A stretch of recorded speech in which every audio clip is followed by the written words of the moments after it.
하나님의 말씀 보겠습니다. 신약성경 누가복음 1장 30절에서 35절까지의 말씀입니다. 신약성경 누가복음 1장 30절에서 35절까지의 말씀을 제가 봉독하겠습니다. 천사가 이르되 마리아여 무서워하지 말라. 내가 하나님께 은혜를 입었느니라. 보라, 내가 잉태하여 아들을 낳으리니 그 이름을 예수라 하라. 그가 큰 자가 되고 지극히 높으신 이의 아들이라 일컬어질 것이요 주 하나님께서 그 조상 다윗의 왕위를 그에게 주시리니 영원히 야곱의 집을 왕으로 다스리실 것이며 그 나라가 무궁하리라. 마리아가 천사에게 말하되 나는 남자를 알지 못하니 어찌 이 일이 있으리이까. 천사가 대답하여 이르되 성령이 내게 임하시고 지극히 높으신 이의 능력이 너를 덮으시리니 이러므로 나실 바 거룩한 이는 하나님의 아들이라 일컬어지리라. 아멘.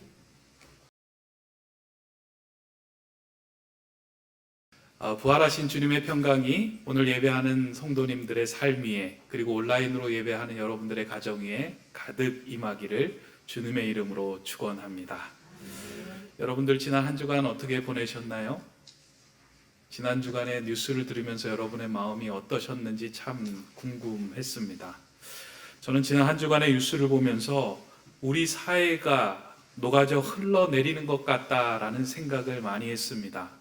이 코로나19의 증가로 인한 불안감, 그리고 이익을 위하여 신념을 버리는 공무원의 모습과 또한 자신의 탐욕을 채우기 위하여 약한 새 모녀를 살해하는 그 청년의 모습을 통하여 사회 전반적인 모든 부분들이 액체처럼 흘러져 내리는 것과 같다라는 생각을 했습니다. 마치 영국의 사회학자 바우만이 말한 액체 근대라는 표현이 딱 어울린다라고 생각한 한 주간이었습니다. 이 영국의 사회학자 바우만이 말했던 액체 근대라는 말은 사회를 유지하는 견고한 것들이 무너지고 뭔가 손에 잡히는 것 없이 유동하는 상황을 가리키는 표현입니다. 그래서 뭔가 손에 잡히지 않고요, 무엇인가 흘러내리는 것 같고 가치가 상대화되는 그런 시대적인 상황을 잘 표현한 단어입니다. 이러한 상황 속에서 성도가 세상의 빛과 소금으로 어떻게 살아가야 하는지 그 갈피를 잡기도 힘들다 하는 생각을 합니다. 이렇게 모든 것이 흘러내리는 것과 같은 상황을 보면서 최근에 제가 가끔 했던 생각은 만파식적이라고 하는 피리가 저에게 있으면 참 좋겠다 하는 생각을 많이 했습니다. 만파식적이라고 하는 피리는 신라의 문무왕이 죽으면서 아들 신문왕에게 남겨준 전설 속의 피리입니다. 만 가지의 파도를 잠재우는 능력을 가졌다고 해서 만파식적이라고 이름이 붙여진 이 피리는, 이 피리를 불게 되면 전쟁이 끝나고 질병이 사라지고 모든 파도가 잠잠하게 되는 능력 있는 피리입니다. 매일 수많은 파도들로 혼돈케 하고 어둡게 하는 이 모든 상황들이 어디선가 들려오는 피리 소리에 모든 것들이 잠잠해지면 참 좋겠다 하는 생각들이 지난 한 주간 내내 제 마음을 이렇게 다스렸습니다. 이러한 생각을 하는 제 마음 속에 한 가지 바람이 있는 것은 오늘 이 성전에서 드려지는 예배와 찬송의 소리가 세상의 혼돈과 우리 마음 속의 혼돈을 잠재우는 피리 소리처럼 들려지면 참 좋겠다 하는 생각을 했습니다. 오늘 예배하는 이 시간을 통하여 하나님의 말씀과 찬양의 소리가 저와 여러분의 위축되고 답답한 심령이 해갈되는 그 은혜의 소리로 들려지기를 주님의 이름으로 축원합니다. 세상이 흔들리고 유동적일 때 성도들이 해야 하는 일이 있다면 그것은 믿음의 기초를 세우며 믿음의 기초를 견고하게 다지는 일입니다. 믿음의 기초가 든든하면 세상의 소리에 마음을 빼앗기지 않고 우리는 중심을 확고하게 가질 수 있기 때문입니다. 그러한 맥락에서 우리가 몇 주 전부터 살펴보는 사도신경의 한 구절 한 구절은 우리의 신앙의 기초를 다져가는데 더할 나위 없이 중요하며 꼭 필요한 신앙의 원리를 담아내고 있습니다. 오늘 우리가 살펴보게 되는 성자 예수님에 관한 두 번째 고백 또한 혼돈의 시기에 우리를 붙들어주게 하는 꼭 필요한 말씀입니다. 성자 예수님에 관한 여러 가지 고백 가운데 오늘 우리가 살펴볼 고백은 예수님을 통하여, 다시 예수님을 믿게 됨으로 인하여 우리의 삶이 변하고 왜 새롭게 되는지에 대한 그 실마리를 제공해 주는 것이 오늘 우리가 살펴볼 고백입니다. 이 고백문을 저와 여러분이 한 번 더 한 목소리로 읽어보도록 하겠습니다. 시작. 나는 성경으로 잉태되어 동정녀 마리아에게서 나신 예수 그리스도를 믿습니다. 일부 학자들은 신약 성경에서 건너기 험한 두 개의 구렁텅이가 있는데, 하나는 부활이고 또 하나는 동정녀 수태의 사건이라고 이야기를 합니다. 특히 자유주의 신학자들은 예수님의 부활과 동정녀 수태는 신화의 사건이지 실제의 사건이 아니다라고 주장을 하고 있습니다. 그렇기에 다른 것은 다 믿지만 이 두 가지는 믿지 못하겠다라는 주장을 합니다. 그런데 이러한 주장에 어폐가 있는 것은 사실 이 두 가지를 믿지 못한다면 하나님에 대한 모든 믿음들은 다 무너져 버리고 맙니다.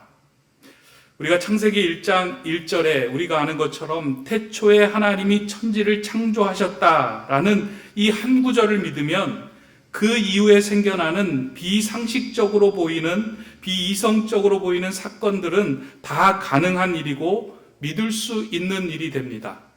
여러분들 천지를 창조하셨다 하는 그 하나님의 말씀을 믿기 시작하면요, 성경에 그 이후에 나오는 그 어떤 사건들도 다 믿을 수 있게 됩니다.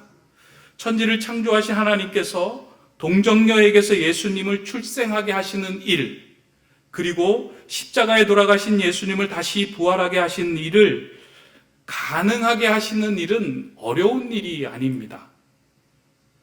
그렇게 신앙생활하면서 우리들의 이성으로 납득하기 어렵다고 해서 성경에서 이성적으로 납득하기 어려운 사실들을 골라낸다는 것은 어리석은 일입니다. 우리는 이성적으로 납득하기 어려운 이 사건 안에 담아둔 하나님의 마음과 영적인 메시지를 그 안에서 우리는 발견해 나가는 것이 더 중요한 일입니다. 그러한 시선에서 사도신경의 두 번째 고백인 성령으로 잉태되어 동정녀 마리아에게서 나셨음을 믿는다는 고백에는 우리를 구원하기 위한 아주 중요한 핵심 요소가 이 안에 담겨져 있습니다. 초기 기독교 회의, 니케아 회의에서는 이것을 라틴어로 이렇게 두 문장으로 정의해서 이렇게 표현을 했습니다. 베레 데우스, 베레 호모. 예수님은 참 하나님이시고 참 사람이시다.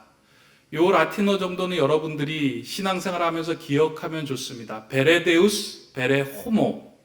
데우스는 하나님이고 호모는 사람입니다. 참 하나님, 참 사람.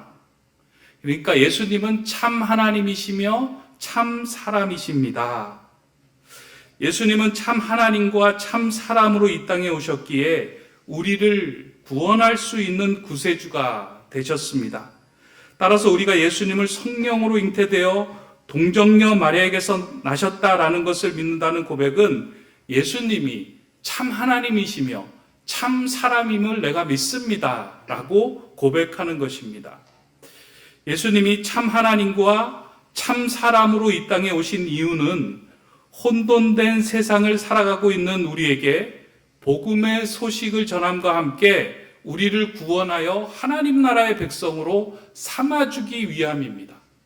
다시 말해서 구원하고 하나님 나라의 백성을 삼아주기 위하여서는 예수님은 참 하나님과 참 사람으로 이 땅에 오셔야만 했다는 것입니다.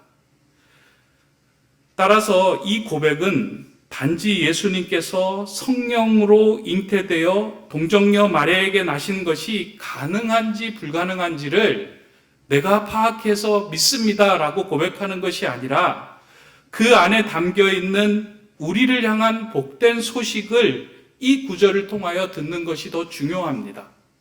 그러니까 단지 지적인 동의를 하는 것이 아니에요. 동정녀 마리아에게서도 예수님이 날 수 있습니다. 그건 하나님의 놀라운 기적입니다. 라고 동의를 하는 것이 아니고요. 이 사건을 통해서 하나님께서 이 사건에 담아두신 그 영적인 비밀과 우리에게 주신 은혜를 발견하면 됩니다. 이 고백에는 두 가지의 복된 소식이 들어 있습니다. 첫 번째는 성령으로 잉태되신 예수님은 참 하나님이시기에 믿는 자들에게 거듭남의 은혜를 허락하신다는 것입니다. 거듭남이라는 말은 위로부터 다시 태어난다라는 의미입니다. 육신의 출생을 경험한 우리가 하나님의 자녀가 되기 위하여서 반드시 위로부터 다시 태어남을 우리는 경험해야 합니다. 그 위로부터의 태어남은 오직 위로부터 태어나신 분으로만 가능합니다. 성령으로 잉태되어 이 땅에 오신 예수 그리스도를 우리가 만날 때에만 우리는 또 한 번의 태어남을 경험할 수 있습니다. 이렇게 위로부터의 거듭남을 경험한 사람은 하늘의 성품을 갖게 됩니다. 갈라디아에서 말하는 성령의 9가지 열매 여러분들 기억하시죠? 사랑, 희락, 화평, 오래 참음, 자비, 양선, 충성, 온유, 절제. 이 9가지 열매는요, 이 땅에 태어난 사람들이 열심히 노력해서 얻을 수 있는 열매가 아니에요. 이것은 오직 성령으로 태어나신 예수 그리스도를 만남으로 인하여 하늘로부터 다시 태어난 사람에게 맺혀지는 하늘의 열매입니다. 그러기에 예수 그리스도를 믿는 자는 모두 다 성령으로 잉태되신 예수님을 만남을 통하여 다시 한번 위로부터 태어남을 경험해야 합니다.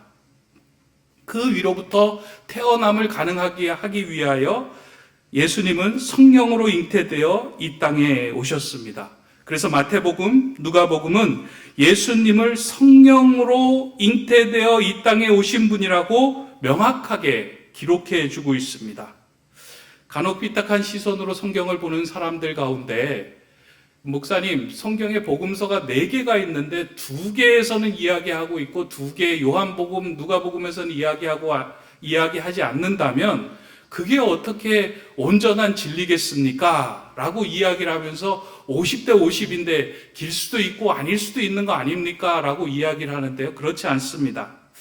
요한복음에는 예수님께서 성령으로 잉태되어 오셨다는 기사가 없지만 오히려 요한복음에서는 예수님께서 참 하나님으로 이 땅에 오셨음을 곳곳에서 여러 곳에서 증언하고 나타내서 보여주고 있습니다. 특별히 예수님께서 이 땅에 오셔서 행하셨던 첫 이적에서 그 사건을 우리에게 보여줍니다. 우리가 잘 아는 요한복음 2장을 보면 예수님께서 이 땅에 오셔서 행하셨던 첫 이적이 나옵니다. 가나의 혼인잔치에서 물로 포도주를 만든 사건입니다. 혼인잔치에 참여한 예수님께서 예수님의 어머니인 마리아가 찾아와 잔치에 쓸 포도주가 다 떨어졌다라는 사실을 알리고 이 문제를 해결해 달라고 예수님을 찾아옵니다. 예수님의 어머니 마리아가 이와 같은 문제를 해결해 줄 수 있는 분은 예수 그리스도이심을 알고 그에게 찾아와 부탁을 했습니다. 예수님은 어머니 마리아 요청을 따라 발 씻는 물동이에 든 물을 떠서 그것으로 포도주를 만드는 이적을 그 혼인잔치에서 보여줍니다. 예수님은 이 이적을 통하여 이 땅에서 버려지는 물과 같은 인생도 예수님을 만나면 극상품의 포도주와 같은 인생으로 거듭나게 하시는 참 하나님의 모습을 이 사건을 통해서 보여주신 것입니다. 버려지는 물 같은 존재일지라도 예수님의 말씀이 가 닿으면, 예수님의 손이 닿으면 그 일을 통하여 극상품의 포도주로 바뀔 수 있음을 이 사건을 통해서 보여주며 예수님의 정체성을 드러낸 사건이 이 사건입니다.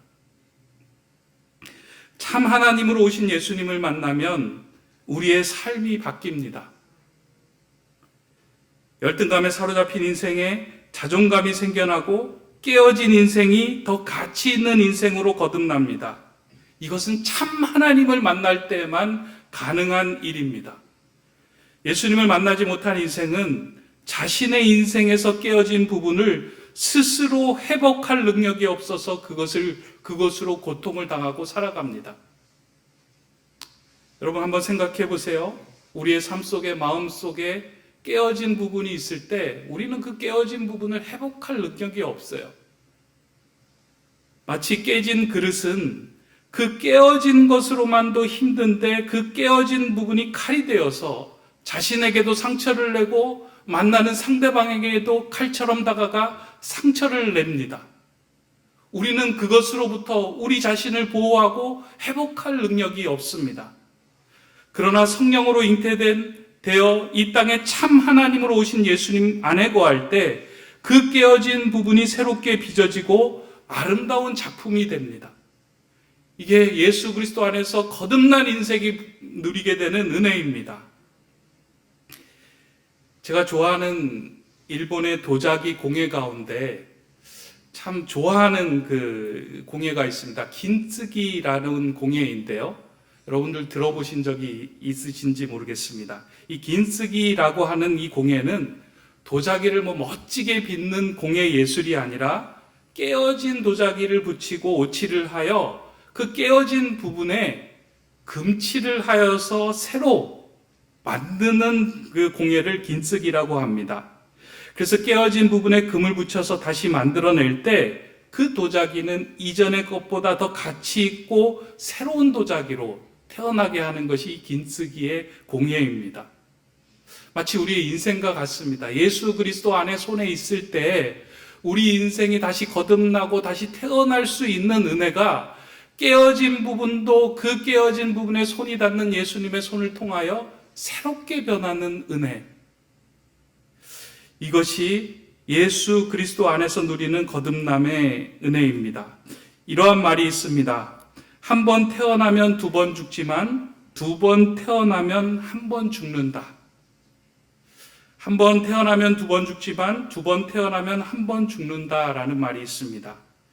예수님을 만나서 성령으로 거듭나고 다시 태어나지 않으면 결코 하나님의 나라를 누릴 수 없습니다. 우리는 영생의 삶을 살지 못한다는 의미입니다. 이렇게 하나님께서 예수님을 성령으로 잉태케 하시어 이 땅에 보내심은 우리를 새롭게 하시고 거듭나게 하심입니다. 따라서 우리가 성령으로 잉태되어 참 하나님으로 오신 예수님을 나의 구주로 영접할 때에 예수님은 우리를 새롭게 빚으시어 하나님의 자녀가 되는 은혜를 누리게 하신다는 거예요.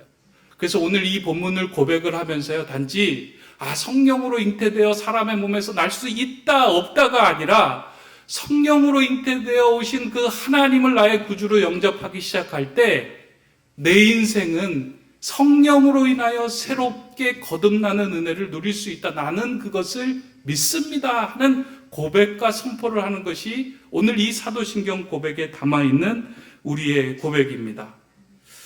오늘 예배하는 우리 성도님들도 그리고 온라인으로 예배하는 여러분들의 고백에도 이 고백이 살아나기를 원합니다. 혹시 마음이 깨어지고 상하고 도저히 쓸모가 없이 버려진 물과 같은 인생이라고 느껴질 때 성령으로 잉태되어 이 땅에 오신 예수 그리스도께서 날 새롭게 하시는구나. 나는 그분을 믿습니다. 나는 그분을 나의 구주로 영접합니다.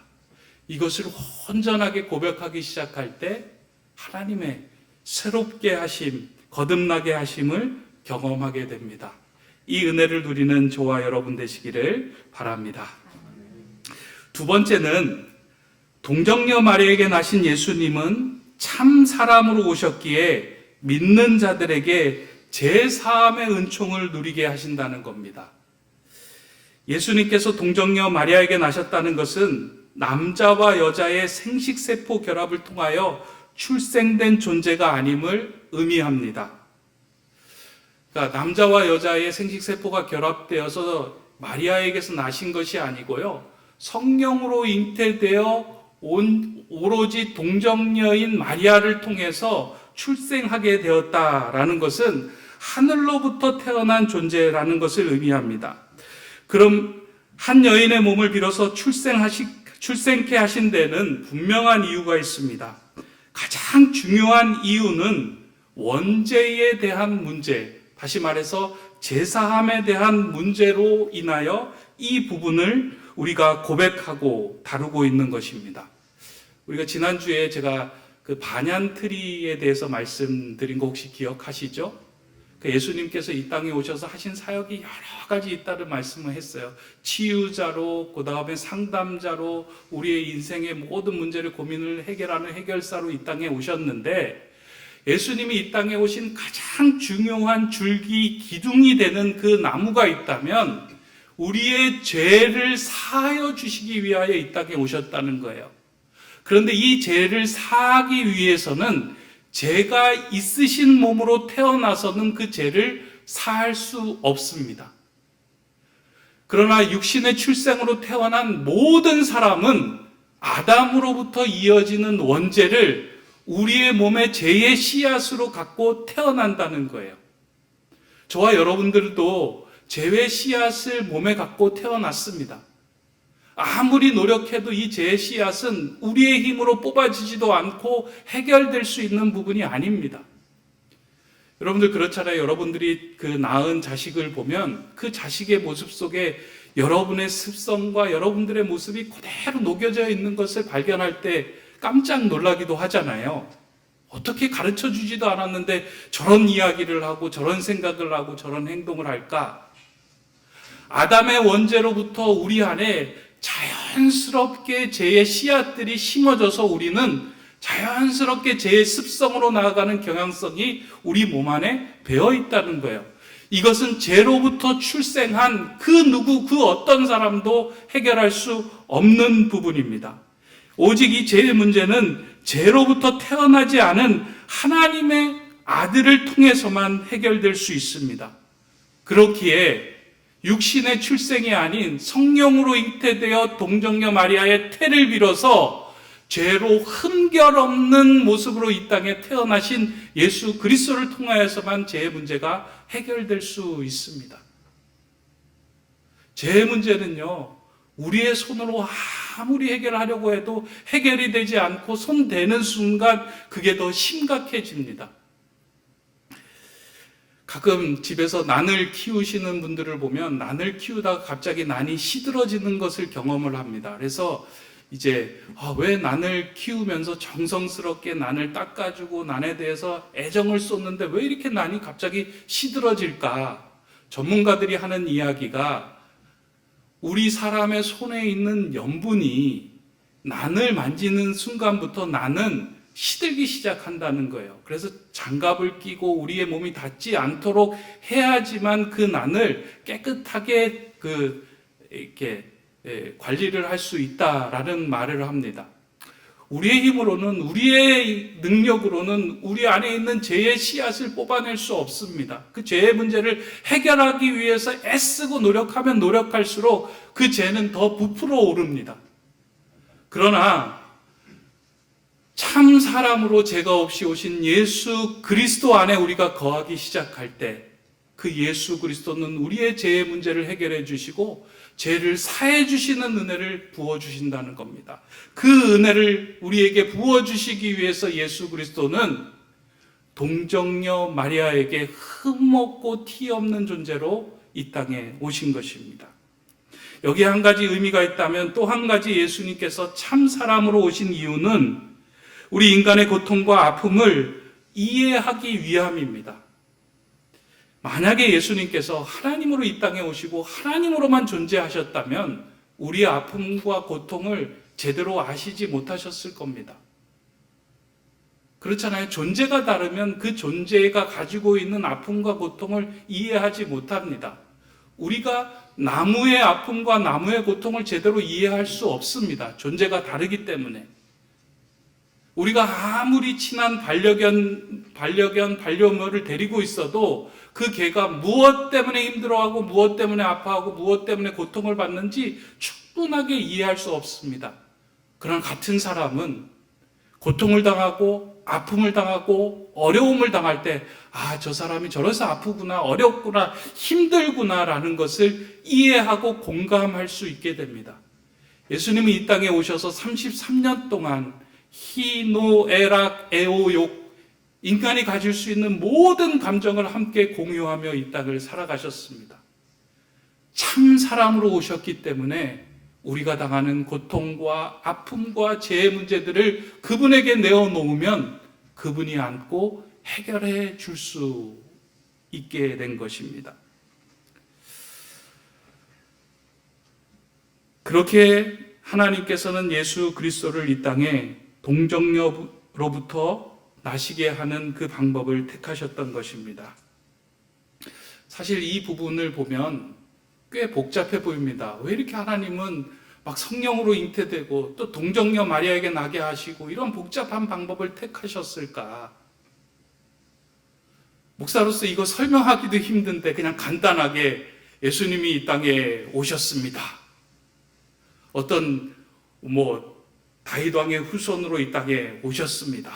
라고 이야기하면 편할 테인데 여러 가지 꼬이고 복잡한 방법으로 이 땅에 오시고 하나님께서 그 방법을 택하신 데에는 왜 이런 방법을 택하셨을까 하는 질문이 생겨나게 됩니다. 그런데 하나님께서 이렇게 복잡한 방법을 택하신 이유는 단 한 가지입니다.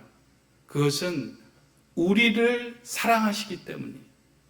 우리를 사랑하셔서 우리를 구원하시고 우리의 고통과 우리의 아픔을 해결해 주시기 위하여 복잡한 방법을 통하여 우리 인간에게 다가오신 것입니다.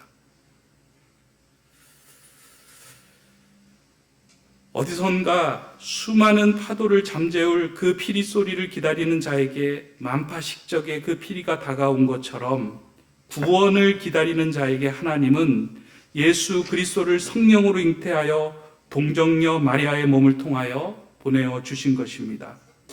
그렇게 그 예수 그리스도를 영접한 자에게는 그 안에 성령으로 오신 예수 그리스도가 그의 몸속에 같이 잉태되는 사건이 함께 벌어집니다.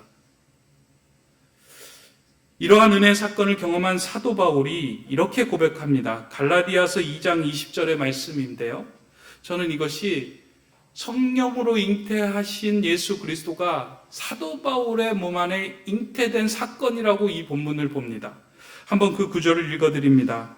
내가 그리스도와 함께 십자가에 못 박혔나니 그런즉 이제는 내가 사는 것이 아니요 오직 내 안에 그리스도께서 사신 것이라. 이제 내가 육체 가운데 사는 것은 나를 사랑하사 나를 위하여 자기 자신을 버리신 하나님의 아들을 믿는 믿음 안에서 사는 것이라. 바울은 성령으로 잉태되어 동정녀의 마리아에게 나신 예수 그리스도가 자신 안에도 잉태되었음을 고백합니다. 자신 안에 거하시는 예수님을 통하여 거듭남과 제사함의 은혜를 경험하였고 삶의 중심이 예수 그리스도로 바뀌게 되었음을 고백한 것입니다. 성령으로 잉태되신 그분은 예수 그리스도를 구주로 영접하는 우리들의 삶 속에서도 잉태된다는 것입니다. 그리고 잉태되는 그 순간부터 나의 삶은 나의 삶이 아니라 예수 그리스도 중심의 삶이 됩니다. 이 놀라운 은혜의 비밀이 동정녀 마리아에게 나시고 성령으로 잉태되어 나신 예수 그리스도 그 고백 안에 담겨져 있습니다.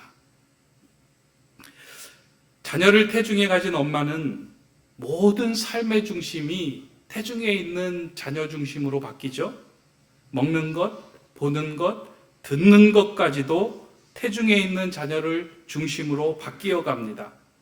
마찬가지로 내 안에 성령으로 잉태된 예수 그리스도를 모시고 사는 성도들의 삶은 모든 것들이 거듭나고 바뀔 수밖에 없습니다. 이전에 좋던 것이 값없어지는 은혜를 경험하고 죄에 무감각하던 나의 습관과 행동이 하나님이 기뻐하시는 일에 대한 관심으로 바뀌어 갑니다. 이것이 성령님 안에서 거듭남과 제사함의 은혜를 경험한 자에게서 나타나는 모습입니다. 그래서 이제 오늘 우리가 함께 고백하는 이 두 번째 고백은 성령으로 잉태되어 동정녀 마리아에게서 나신 예수님을 믿습니다의 고백은 말도 안 되는 것을 내가 믿습니다, 지적으로 동의합니다의 고백이 아닙니다. 하나님께서 이 이적을 일으켜 주셔서 나는 그 하나님의 놀라우심을 찬양합니다의 고백이 아닙니다. 이 고백은 예수님께서 오늘도 성령으로 내 안에 잉태되어 거하시며 나를 거듭나게 하시고 새롭게 하시는 분임을 나는 믿습니다 하는 고백이라는 거예요. 여러분, 이 고백을 믿습니까? 오늘도 성령으로 잉태되신 예수님께서 내 안에 거하셔서 나를 거듭나게 하시고 새롭게 하시는 분이십니다. 이것을 믿고 선포하고 고백하는 거예요. 또한 오늘도 나는 성령으로 잉태되어 내 안에 거하시는 분의 음성을 들으며 살아가겠습니다 라는 것을 선포하는 것이 이 고백에 담긴 의미입니다. 이렇게 우리가 내 안에 거하시는 음성을 들을 때 그 음성은 우리의 인생을 새롭게 하는 만파식적의 소리가 될 것입니다. 이제 말씀을 맺으려고 합니다. 오늘 우리가 본문에서 읽지는 않았지만 오늘 본문 후반부에 가보면 예수님의 어머니인 마리아에게 천사가 나타나 성령으로 잉태될 것이라고 소식을 전할 때 그 소식을 듣고 난 후에 마리아가 했던 고백이 있습니다. 이렇게 고백합니다. 대저 하나님의 모든 말씀은 능하지 못하심이 없느니라. 마리아가 이르되 주의 여종이오니 말씀대로 내게 이루어지이다 하매 천사가 떠나가리라. 하나님에게 능하지 못한 게 없습니다. 하나님의 말씀대로 나에게 임할 줄을 믿습니다 라는 고백 가운데 성령으로 예수 그리스도가 그 안에 들어왔고 그의 인생은 예수 그리스도를 복중에 모시고 사는 복된 인생이 되었습니다. 그래서 어떤 분은 그렇게 이야기해요. 예수 그리스도를 영접하고 마음에 모셨던 마리아는 귀로 수태하였다라는 고백을 합니다. 예수 그리스도의 음성을 듣는 자, 그리고 그 음성에 순종할 때 우리 안에 예수 그리스도가 잉태되기 시작합니다. 오늘 여러분 안에 예수 그리스도가 잉태되어 있습니까? 사도 바울의 고백처럼 이제는 내가 산 것 아니요 내 안에 사는 예수 그리스도로 사시는 것이다 라는 고백이 여러분의 고백이십니까? 오늘 이 사도신경의 두 번째 고백을 통해서 저와 여러분 안에 다시금 우리를 새롭게 하시고 빚어가시고 우리에게 거듭남과 제사함의 은총을 허락하러 오신 그 예수 그리스도를 나의 주인으로 모시며 내 안에 잉태된 그분에게 중심을 맞추는 삶을 살아가는 저와 여러분 되시기를 바랍니다. 오늘 예배하는 저와 여러분의 마음과 영혼의 지성 속까지 오늘 우리가 외치는 이 고백이 침투되어 진정한 하나님의 평안을 경험하기를 주님의 이름으로 간절히 축원합니다. 기도합니다. 사랑의 하나님, 흑암과 혼돈으로 가득 찬 세상을 뚫고 우리 안으로 침투하여 오신 예수 그리스도를 나의 구주로 영접합니다. 세상의 소망이 끊어져도 예수 안에는 소망과 생명이 있음을 믿습니다. 내 안에 거하신 예수 그리스도로 인하여 세상이 흘러져 내려도 세상에 소망이 없어도 예수 안에서 소망을 갖고 참 평안을 누리며 거듭난 삶을 살아가는 주님의 백성 되게 하여 주시옵소서.